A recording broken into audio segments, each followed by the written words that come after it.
सद्गुरु आगम कहानियों में आज हम भगवती सूत्र शतक 13 उद्देशक 6 में उदायन राजा का वर्णन चलता है, वह कहानी सुनेंगे। पर जो शास्त्र में बताई है उस कहानी के पूर्व की घटना पहले आपको बताएंगे। सिंधु सोवीर देश के वितभय नगर में राजा उदायन राज्य करते थे। वे असीम शक्ति के स्वामी थे। वैशाली के राजा चेतक की प्रभावती कन्या के साथ उदायन का विवाह हुआ था। राजा उदायन के पास केशी कुमार नाम का भांजा रहता था। उदायन का राज्य सभी ओर से समृद्धिशाली था। राजा लौकिक दृष्टिकोण के साथ आध्यात्मिक दृष्टि से भी समृद्ध थे। उसी नगर में एक कुब्जा नाम की दासी थी जो देव मंदिर की पुजारिन थी। वह कुब्जा कुरूप थी, भद्दी थी, काली कलूटी थी, पर नारी हृदय उसके पास था। वह सेवा से सबको प्रसन्न कर लेती। एक बार गांधार देश से आए एक पुरुष को उसने अपनी सेवा से प्रसन्न किया। पुरुष ने पुरस्कार में उसे एक दिव्य गुटिका दी। गुटिका अर्थात गोली। उसने गोली निगली तो देखते ही देखते वह एक सुंदर ऐसी कन्या बन गई।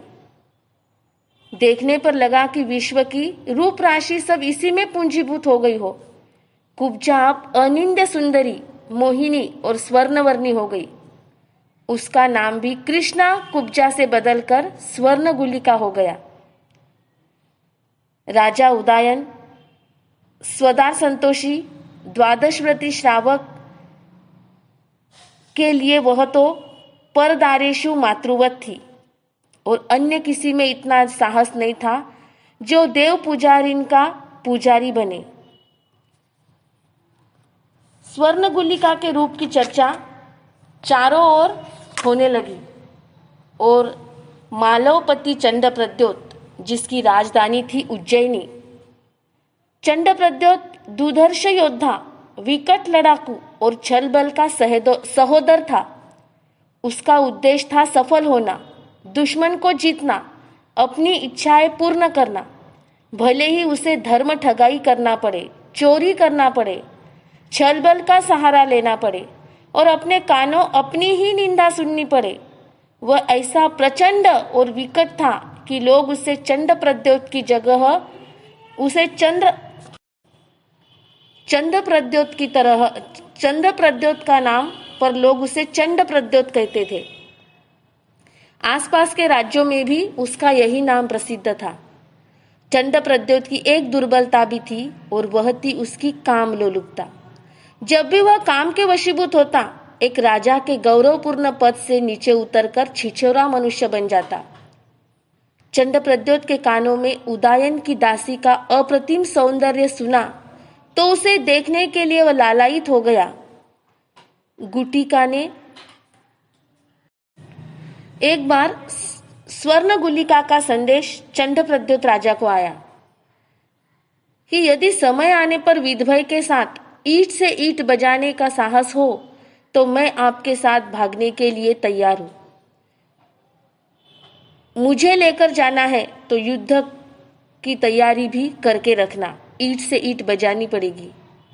स्वर्ण गुलिका का निमंत्रण पाकर चंडप्रद्योत बासों उछल पड़ा।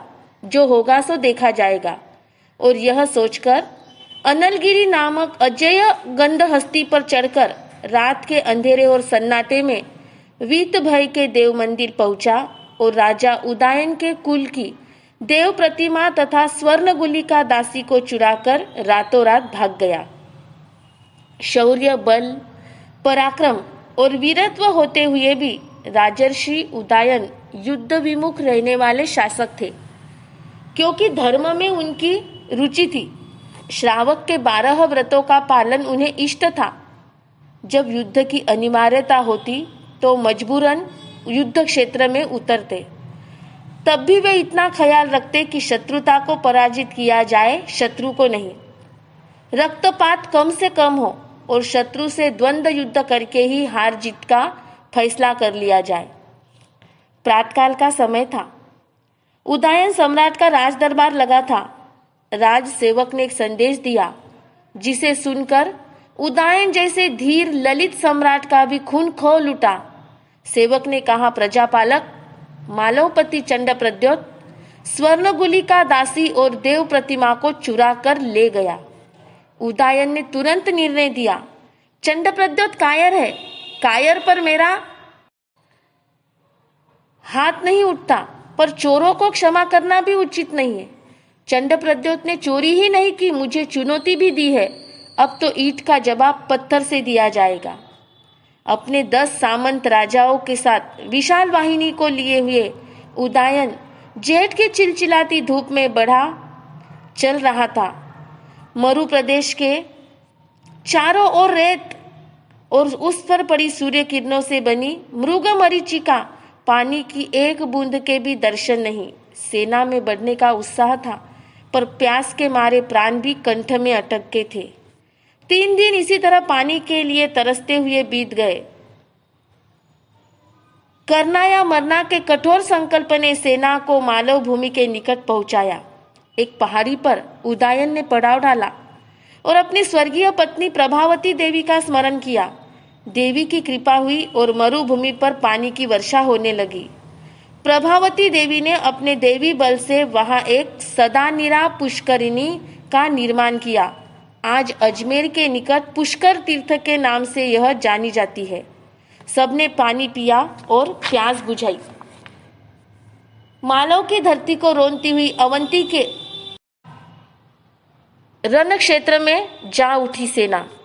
राजा उदयन ने राजधानी उज्जैनी को चारों ओर घेर दिया और दयावीर उदयन ने चंड के पास संदेश भिजवाया, स्वर्णगुलिका दासी और देव प्रतिमा को लौटाकर अपने चौर्य कर्म का प्रायश्चित कर लो, या फिर द्वंद्व युद्ध का निमंत्रण स्वीकार करो। हार जीत का फैसला हम दोनों के द्वंद्व युद्ध से ही होगा।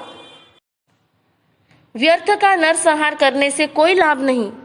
द्वंद्व युद्ध में जो वाहन तुम चाहो चुन लो, वही मुझे भी मंजूर है।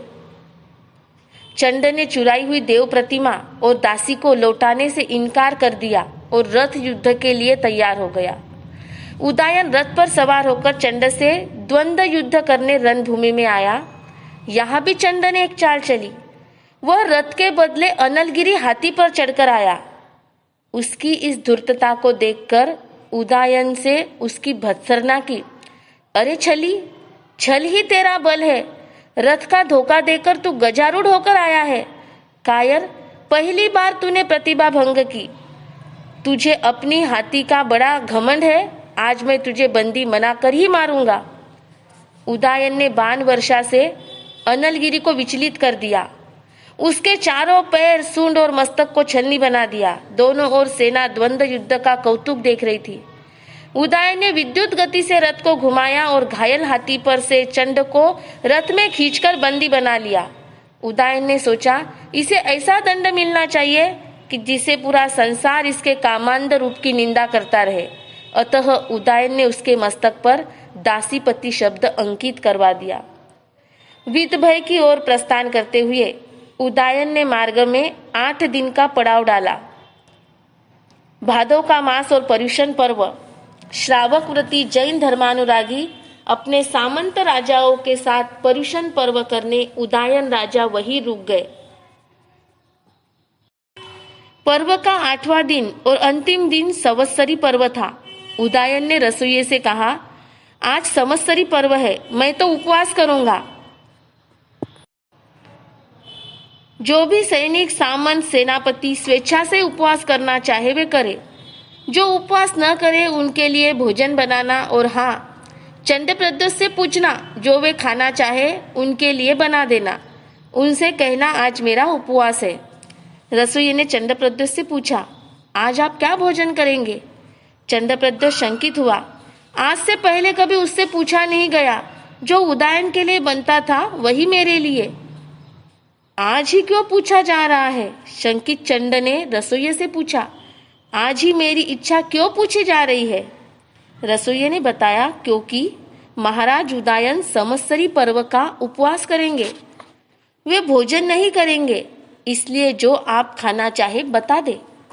चंडप्रद्योत की शंका पक्की हो गई। सोचा अवश्य ही मुझे विष देने की यह चाल है। मैं भी चाल को चाल से काटना जानता हूँ। यह सोच चंडप्रद्योत ने कहा, महाराज से कहना मेरे माता पिता भी जैन धर्मी थे, अतः आज मैं भी संवत्सरी का उपवास रखूंगा। चंडप्रद्योत की उपवास की बात सुनकर उदयन के मन में सहधर्मी प्रेम जागृत हो गया और वे आत्मनिरीक्षण करते करते निश्चय कर बैठे, मुझे चंडप्रद्योत से क्षमा याचना करनी चाहिए। अपने शत्रुओं को मित्र बना लेना, उन्हें क्षमा कर देना ही तो इस पर्व की सार्थकता है। यह पर्व अखिल विश्व से प्राणी मात्र से क्षमा याचना करने का है, तो क्या मैं अपने निकट के शत्रु से भी क्षमा याचना ना करूं? सायंकालीन प्रतिक्रमण करके उदयन बंदी चंडप्रद्योत के समीप पहुंचे और बोले, हे सहधर्मी बंधु, मैं तुम्हें क्षमाता हूँ। चंडप्रद्योत ने मुस्कुराकर कहा, यह क्षमा का नाटक क्यों? पर्युषण पर्व क्षमाने के लिए होता है, क्षमाने का नाटक करने के लिए नहीं। राजन, मुझे पशु के तरह लोहे के पिंजरे में बंद रखकर आप मुझसे क्षमा मांग रहे हो? यही तो क्षमा की विडंबना है।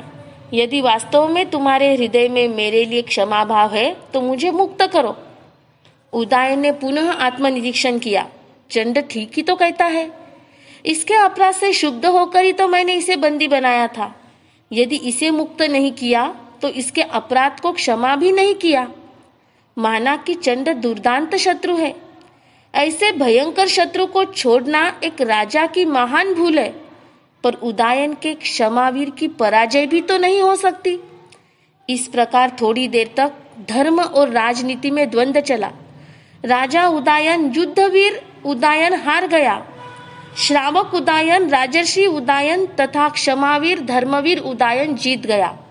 सम्मान के साथ चंड को मुक्त कर दिया गया और सहधर्मी तथा मित्र चंडप्रद्योत को क्षमावीर उदयन ने गले लगाकर पर्युषण पर्व की सार्थकता सिद्ध करते हुए कहा, आज से तुम मेरे सहधर्मी हो, सहधर्मी मित्र हो।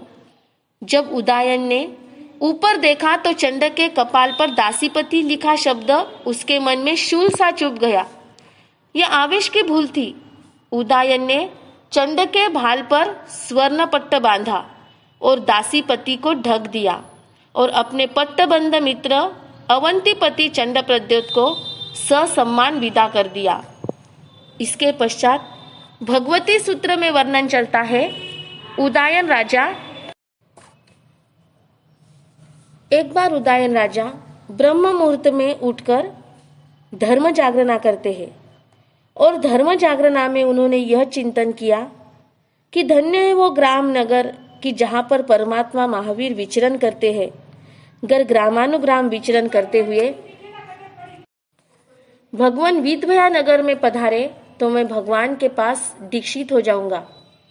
परमात्मा महावीर अपने ज्ञान से उदयन के मन की बात जान ली और 700 कोस का विहार कर विदभया नगर में पधारे।